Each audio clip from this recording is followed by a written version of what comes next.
శ్రీ చంద్రబాబు నాయుడు గారి యొక్క క్యాబినెట్లో ఒక యువ ప్రతినిధి ఉన్నారు, ఒక యువతకు మార్గదర్శి ఉన్నారు.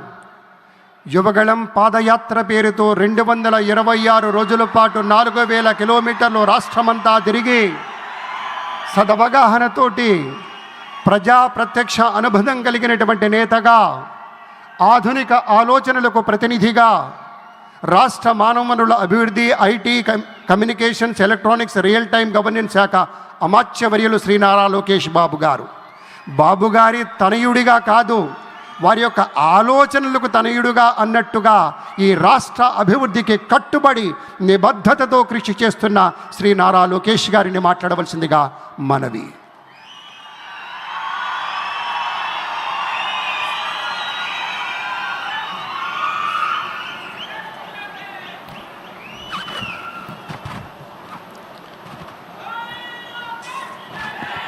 అమరావతి నమో నమః, అమరావతి నమో నమః, అమరావతి నమో నమః. వేదిక మీద ఉన్న ఆర్కిటెక్ట్ ఆఫ్ మోడర్న్ భారత్ గౌరవ ప్రధానమంత్రి నరేంద్ర మోడీ గారికి, మన పేదల నాయకుడు గౌరవ ముఖ్యమంత్రి చంద్రబాబు నాయుడు గారికి, నా అన్న గౌరవ ఉప ముఖ్యమంత్రి పవన్ అన్నకి,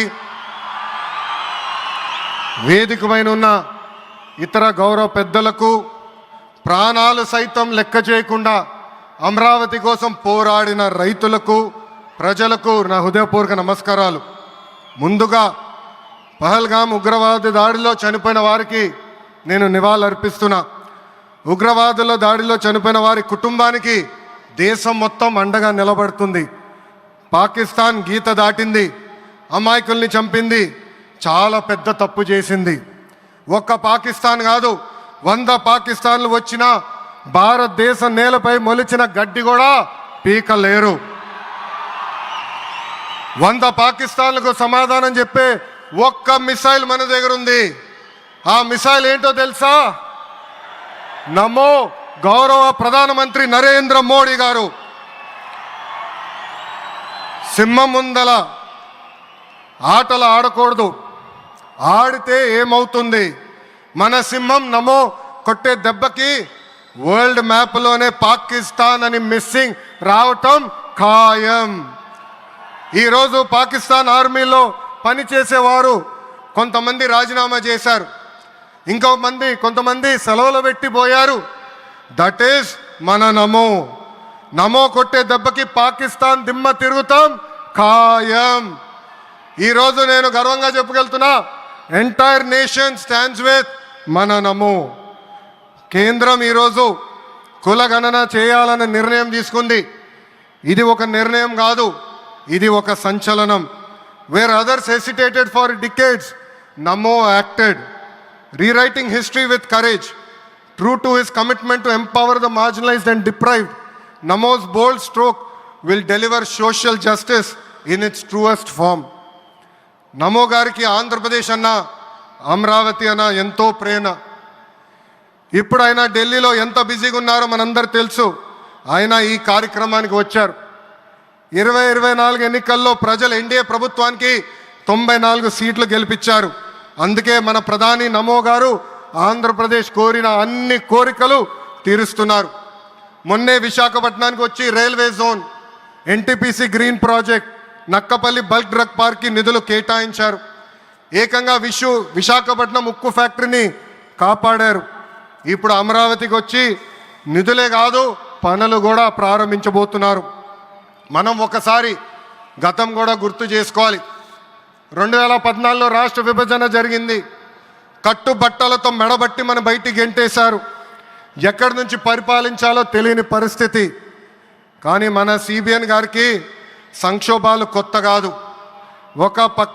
ఒక పక్కన సంక్షేమం, మరో పక్కన అభివృద్ధి చేసి చూపించారు. అందరి ఆమోదం తెలిపిన తర్వాతనే అమరావతి రాజధానిగా ప్రకటించారు. రైతులు చేసిన త్యాగం వల్ల ఈరోజు అమరావతి ఏర్పడింది. ఒకే రాజధాని, అభివృద్ధి వికేంద్రీకరణ అనే ఎజెండాతో మన ప్రభుత్వం ముందరికెళ్ళింది. రాయలసీమను ఎలక్ట్రానిక్స్, ఆటోమోటివ్, రెన్యూవబుల్ ఎనర్జీ హబ్గా తయారు చేశాం. గోదావరి జిల్లాలో ఆక్వాని పెద్ద ఎత్తున ప్రోత్సహించాం. ఉత్తరాంధ్రలో ఐటీ ఫార్మా కంపెనీలు కూడా ఆనాడు మనం తీసుకొచ్చాం. కానీ 2019 నుంచి 24 వరకు విధ్వంస పాలన మనం చూసాం. మన సిబిఎన్పై ఉన్న వ్యక్తిగత కక్షతో అమరావతిని చంపేయాలని చూశారు. ఒక్క ఇటుక కూడా పెట్టకుండా 3 రాజధానులంటూ 5 సంవత్సరాలు గడిపేశారు. 8 ఏళ్ల పిల్లోడి దగ్గర నుంచి 80 సంవత్సరాల వృద్ధుల వరకు జై అమరావతి అంటూ జెండా బతుకుని రోడ్డు పైకి వచ్చి ధర్నాలు చేస్తాం, పోరాటాలు చేస్తాం మనందరం చూసాం. జై అమరావతి అన్నందుకు రైతులకి సంఖ్యలు వేశారు. జై అమరావతి అన్నందుకు మహిళా రైతుల్ని పోలీస్ బూటులతో తన్నిచ్చారు. జై అమరావతి అన్నందుకు రైతుల్ని ఏకంగా పేడ్ ఆర్టిస్టులు అన్నారు. ఎన్ని అరాచకాలు చేసినా అమరావతి రైతులు తగ్గేదే లేదన్నారు. 1631 రోజుల పాటు అమరావతి ఉద్యమం కొనసాగింది. 2070 మంది రైతులు చనిపోయారు. సుమారుగా 3000 మంది రైతుల పైన ఆనాటి ప్రభుత్వం దొంగ కేసులు పెట్టింది. ఎన్ని కుట్రలు చేసినా జై అమరావతి అన్న నినాదం ఆపలేకపోయారు. అయినా ఆపేదానికి పీకేదానికి అమరావతి ఎవరో ఇంట్లో పెంచుకున్న మొక్క కాదు, జనం గుండెల్లో దాచుకున్న ప్రజా రాజధాని. అమరావతికి శంకుస్థాపన చేసింది ఎవరు? మన నమో శంకుస్థాపన చేసిన అమరావతి ఆపే దమ్ము ఎవరికి లేదు. 1631 రోజుల పాటు పోరాడి అమరావతిని నిలబెట్టిన రైతులకి నేను ఈరోజు శిరస్సు వంచి నమస్కరిస్తున్నాను. ప్రధాని నమో గారి చేతి మీదుగా అమరావతి పనులు తిరిగి ప్రారంభం అవుతున్నాయి. ఇంకా అమరావతి అన్స్టాపబుల్. అభివృద్ధి వికేంద్రీకరణ అంతే స్పీడ్గా జరిగిపోతుంది. Polavaram, Visakha steel plant, Bhogapuram airport, Prakasam జిల్లాలో CBG plant, Kurnool high court bench, ఇలా అన్ని కార్యక్రమాలు జెట్ స్పీడ్తో జరుగుతాయి. ప్రజాప్రభుత్వం ఏర్పడిన 10 నెలల్లోనే 8 లక్షల కోట్ల పెట్టుబడితో వాటి ద్వారా 5 లక్షల మందికి ఉద్యోగాల అవకాశాలు కల్పించడానికి అనేక నిర్ణయాలు మేము తీసుకున్నాం, ఒప్పందాలు కుదిరించుకున్నాం. అంతేకాదు 16,347 పోస్టులతో మెగా డిఎస్సి నోటిఫికేషన్ కూడా ఇచ్చాం. 5 ఏళ్ళలో ప్రైవేట్ రంగంలో 20 లక్షల ఉద్యోగాలు కల్పించాలని ఒకే ఒక లక్ష్యంతో ఈ ప్రజాప్రభుత్వం పనిచేస్తుంది. ఆంధ్రప్రదేశ్లో ఇప్పుడు డబుల్ ఇంజిన్ సర్కార్ ఉంది. 2 పవర్ఫుల్ ఇంజిన్లు. ఒక పక్కన మన నమో, మరో పక్కన మన సిబిఎన్ గారు.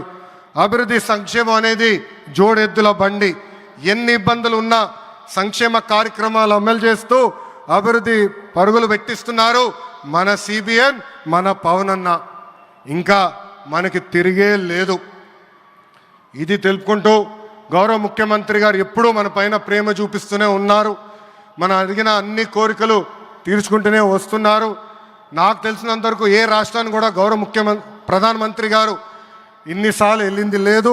దానికి నేను హృదయపూర్వక ధన్యవాదాలు తెలుపుకుంటూ జై అమరావతి, జై అమరావతి, జై అమరావతి, జై ఆంధ్రప్రదేశ్, జై ఆంధ్రప్రదేశ్, జై ఆంధ్రప్రదేశ్.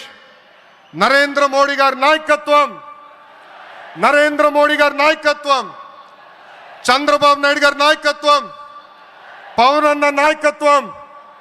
జై హింద్. అద్భుతం. ఒక ఉత్తేజపూర్వకమైనటువంటి ప్రసంగాన్ని అందించారు శ్రీ లోకేష్ గారు. ధన్యవాదాలు. ఇక తదుపరి తెలుగువారి గుండెల్లో, ఆంధ్రుల హృదయాల్లో చిరస్థాయిగా నిలిచిపోయేటువంటి ఒక నాయకుడు, ప్రజల గొంతుక,